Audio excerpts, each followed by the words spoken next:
After we had invested so much love and passion and had put my heart into this land, into creating what you see, I realized that there was this deliberate attempt to take away our property rights. And I became scared, not just for myself and saving my farm, but for the impact this would have on all Virginians and really all Americans. I mean, if this could happen to me, it could happen to any farmer, and it could happen to anybody.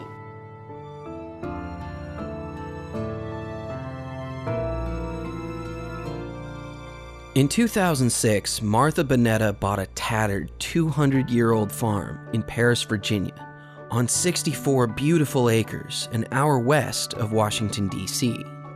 Liberty Farm should be the realization of Martha's childhood dream to become a working farmer in Virginia and bring homegrown organic produce to her community.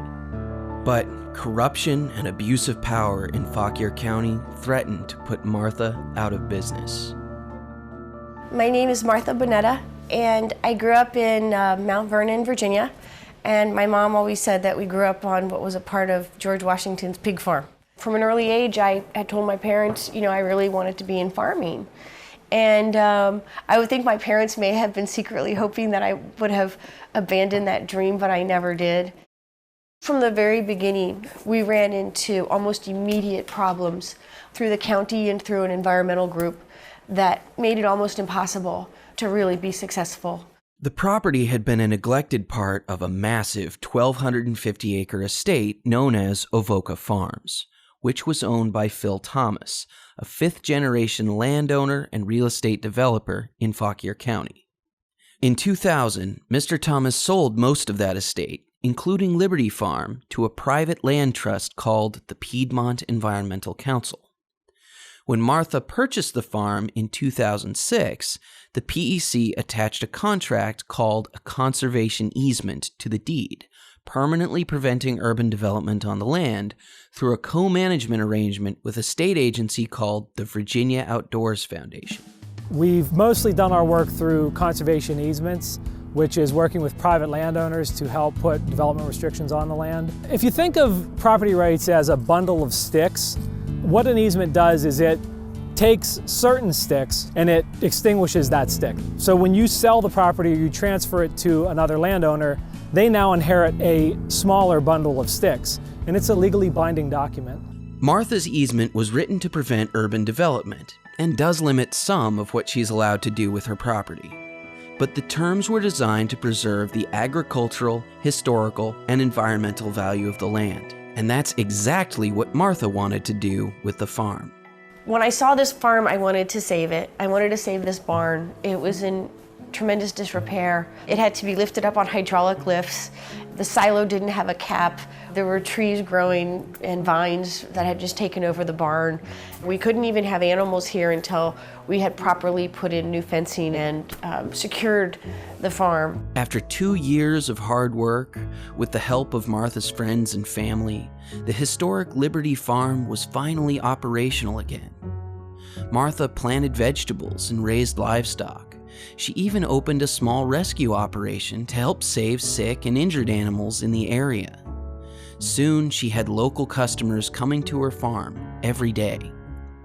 And for a fleeting moment, Martha believed that she had turned her childhood dream into reality.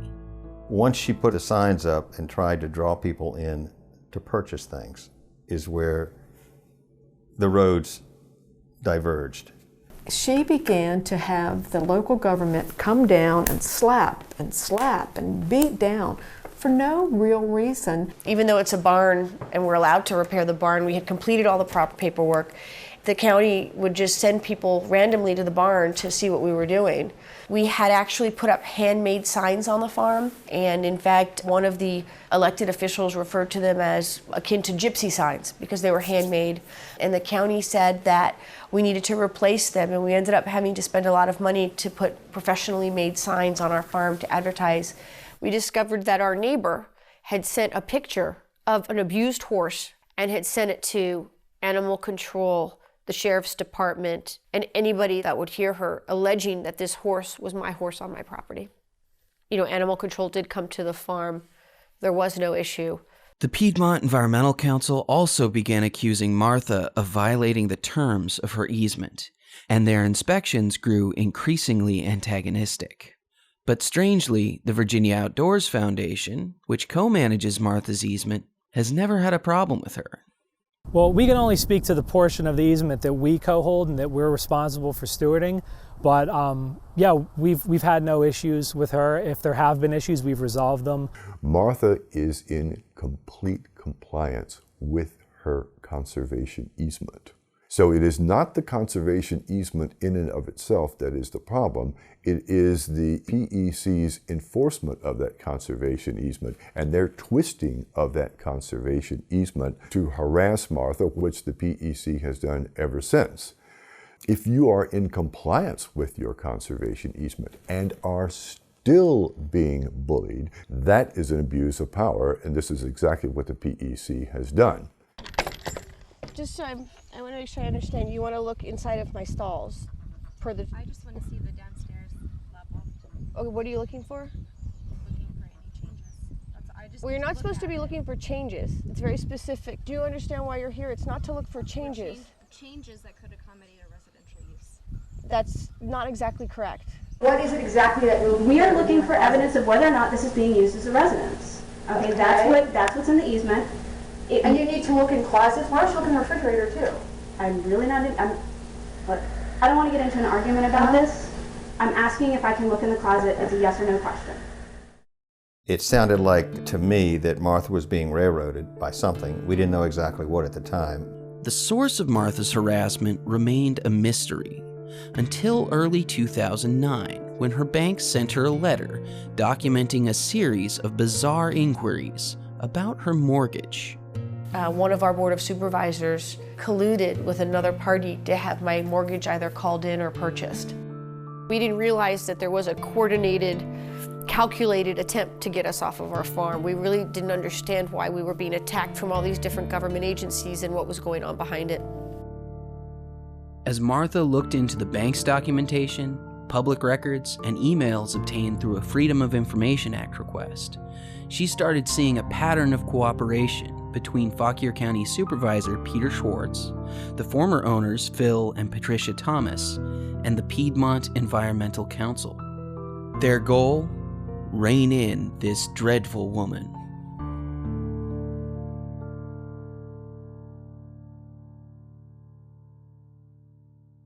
Martha is the most loving and innocent and honest working person, one of the most that I've ever met. The Virginia legislature gave counties broad discretion in land use laws, and it started out as a good thing, as you want local control over local issues. But you have people in county government who have all this power and no checks on their power. Of course they're going to abuse theirs. Ultimately, this is about power, who has it and who does not. Originally, and this is simply conjecture on my part, they thought simply by bullying her a little bit, they could get her to knuckle under and get that property, which she had restored, into someone else's hands. Martha would have been regulated out of existence and had no alternative in the end but to sell the property that she dearly loved and that she wanted to keep. Since the PEC and Fauquier County refused to be interviewed, we can only speculate on their motives. But they have developed a reputation for opposing any kind of development in the area. It started in 1993 when they prevented Disney from building a theme park. But since then, the county has gone after every type of commercial development, from farm stores to local inns, restaurants, and wineries. We are in Fauquier County, and it's a terrible county to do business. We're trying to get a special event permit here just so we can do up to 30 people, and it's ridiculous. It makes it difficult to run a successful business in this county, and that's what my owners and other people in the county are trying to change.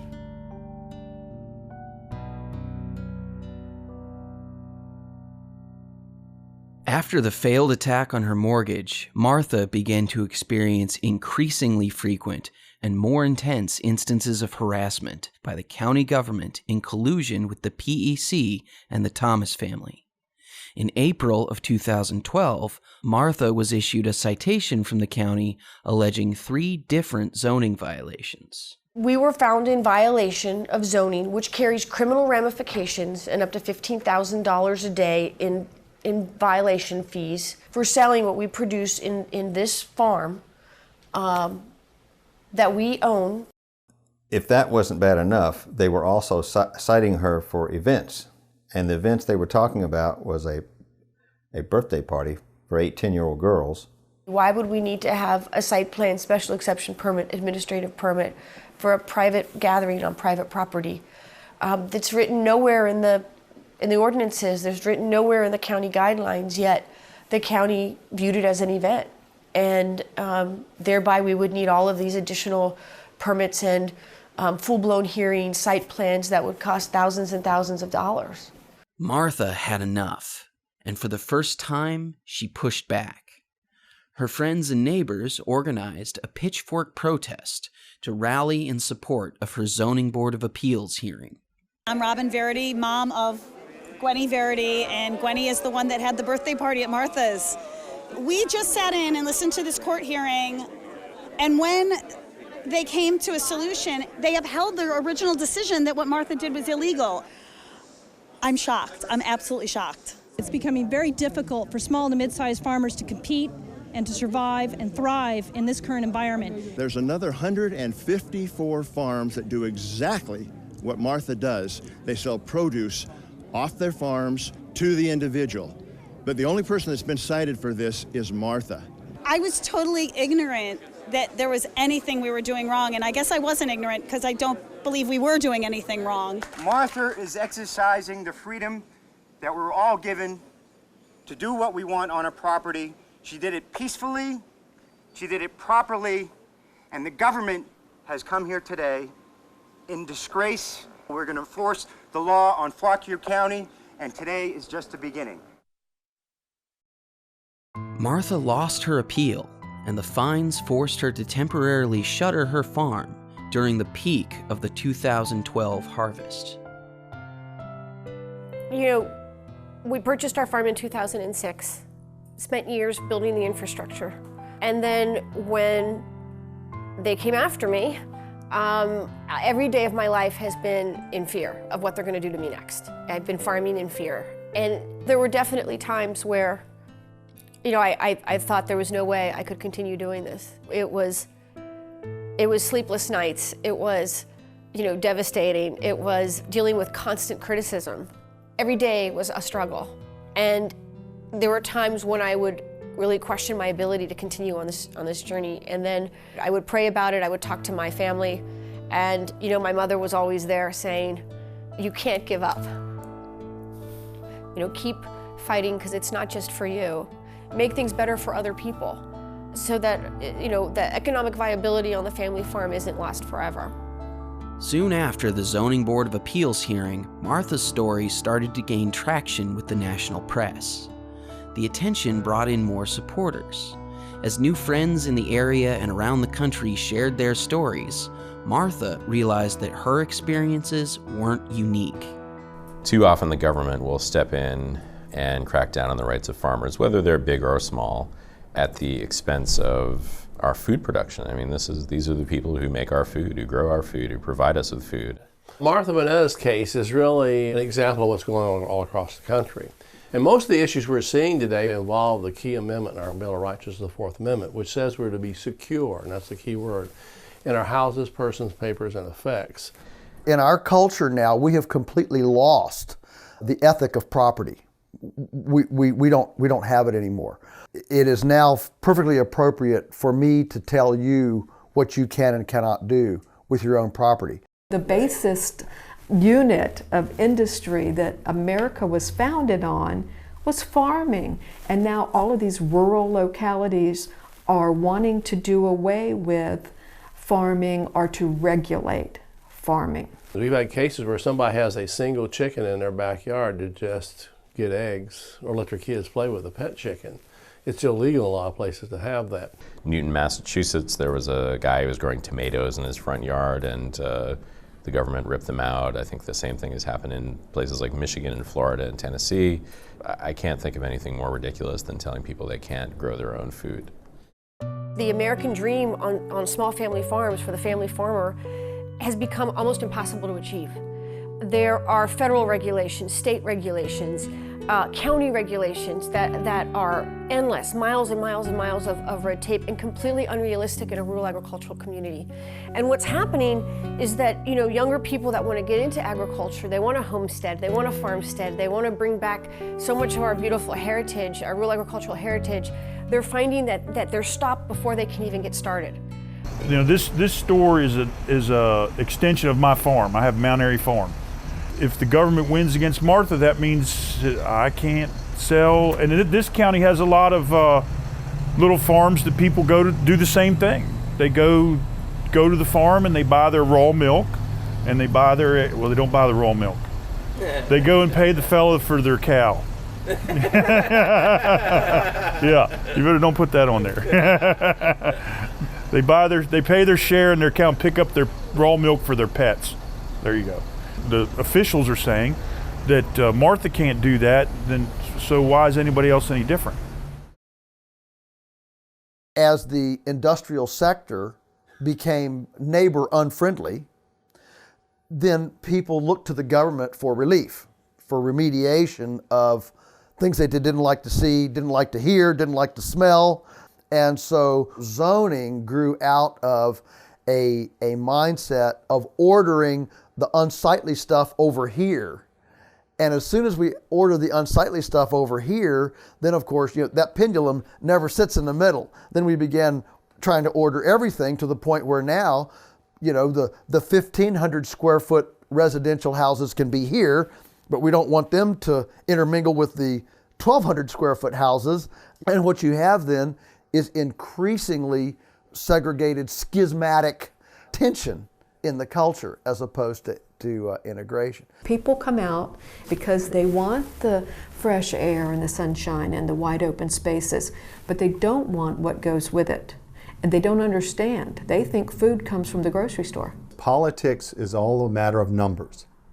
Those supervisors, in representing their constituency, they've got a lot more folks screaming about the farms against them than the farm saying, hey, you're going to run us out of business. As long as you're not inviting other people to come, it's fine. But once you start inviting people to come to your farm, then you have a, quote, event.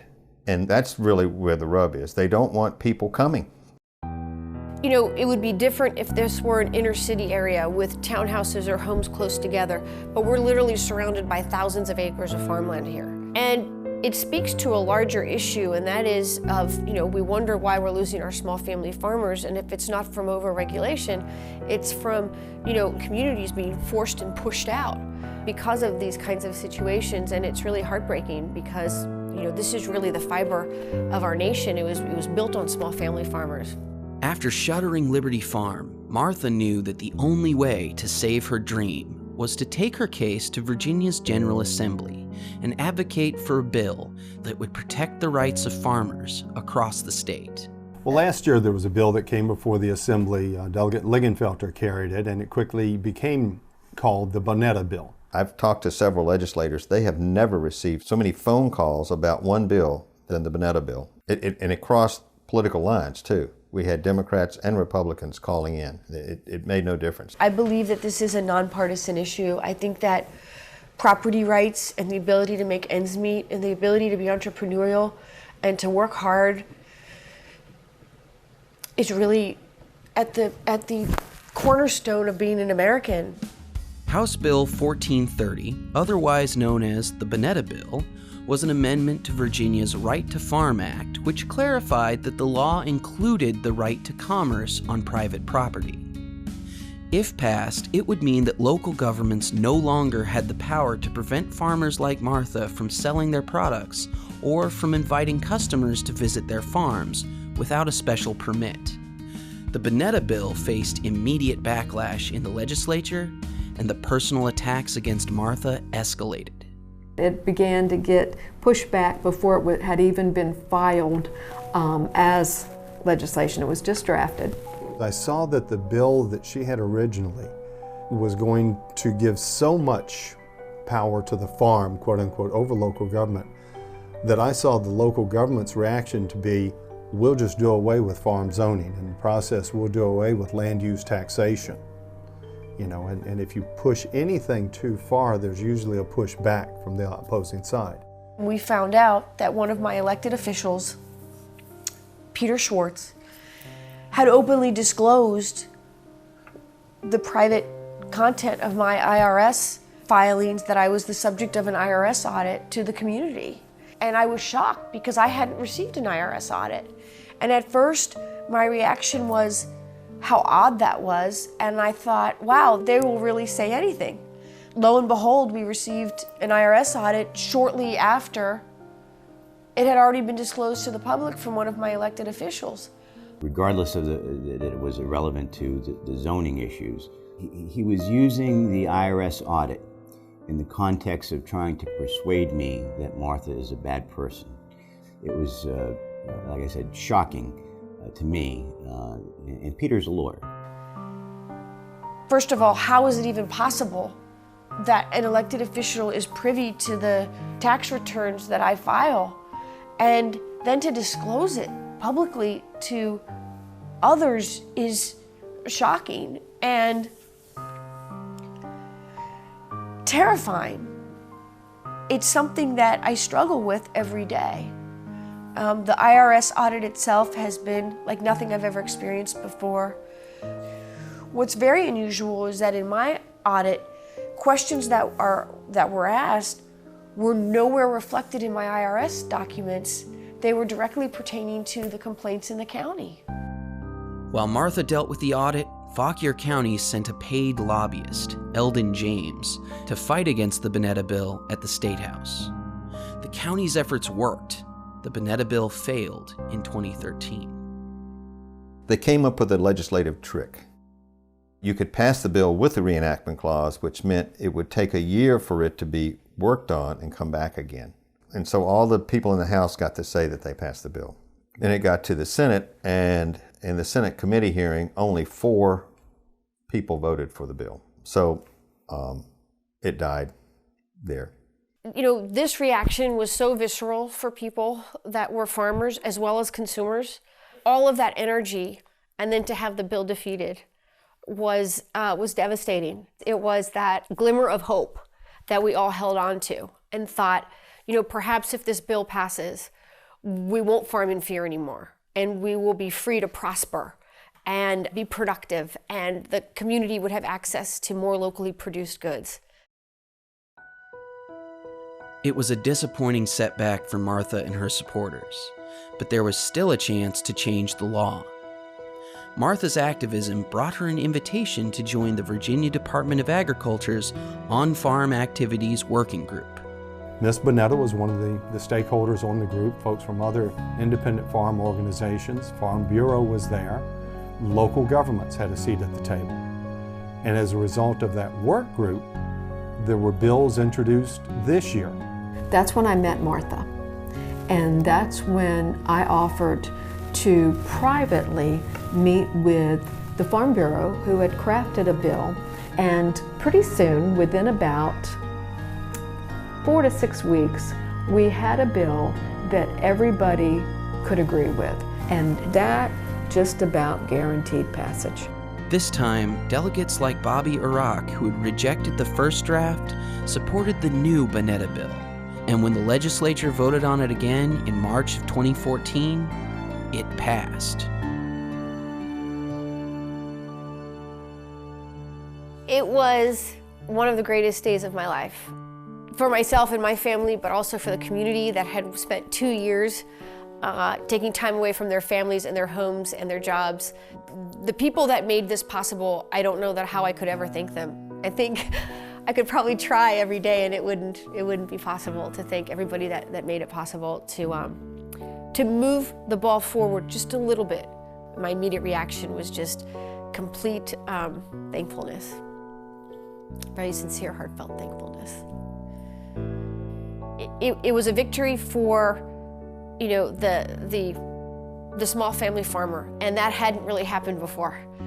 Hopefully it's the beginning of really untold opportunities across the state for producers that have either been engaging in these practices anyway, or were told they couldn't do them. You know, my doors are open and people are coming with their families.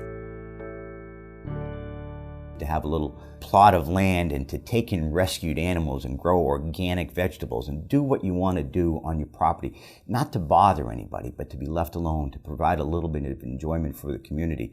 I mean, that's what America is all about, and we've got people that want to not only stifle, but want to punish Martha for pursuing this little dream of hers. I think justice should be blind in this country. It's either good policy or it's politics.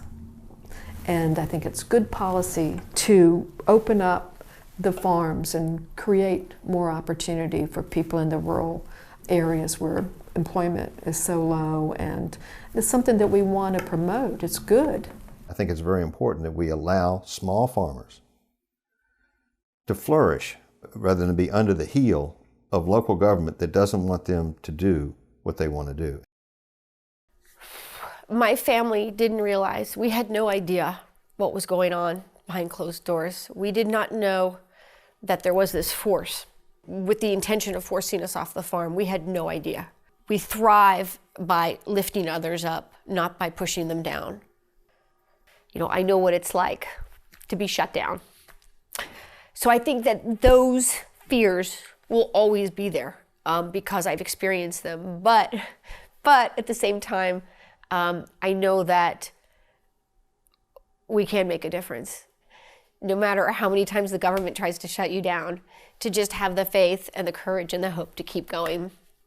And if enough people do that, then we won't have to worry about losing our businesses, or won't have to worry about losing everything we've hoped for, and we'll be able to make sure that the American dream is alive and well.